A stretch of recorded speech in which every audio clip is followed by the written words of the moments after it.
शेडच्या भिंती आणि पत्रे पडल्याने 18,000 कोंबड्या मेल्यात। 80 ते 85 लाखांचं मोठं नुकसान या ठिकाणी झाल्याचं दिसतंय। आणि याविषयी अधिक माहिती देत आहेत आमचे प्रतिनिधी सागर आव्हाड। सागर, दौंड तालुक्यातली ही विदारक दृश्य, मोठ्या प्रमाणात नुकसान झालंय, काय अधिक माहिती मिळते?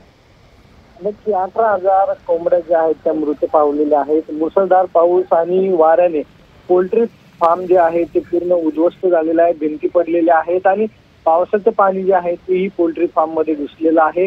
जोरदार फटका जो आहे तो शेतकऱ्याला बसलेला आहे। दौंड तालुक्यातील हातवळण मधली घटना आहे आणि 80 ते 85 लाखाचं मोठं नुकसान झालेलं आहे। त्याचबरोबर दौंड तालुक्यामध्ये आंब्यांच्या बागा असतील किंवा पोल्ट्री फार्म असतील, जनावरांचे गोठे असतील, मोठा फटका दौंड तालुक्याला या पावसाने बसलेला आपल्याला दिसतोय। नक्कीच, धन्यवाद सागर, तुम्ही दिलेल्या महत्त्वपूर्ण माहितीबद्दल। आपण पाहतोय पूर्ण पोल्ट्री फार्म जे आहे ते जमीनदोस्त झालंय, शेडच्या भिंती आणि पत्रे पडलेत, त्यामुळे 18,000 कोंबड्या मेल्यात।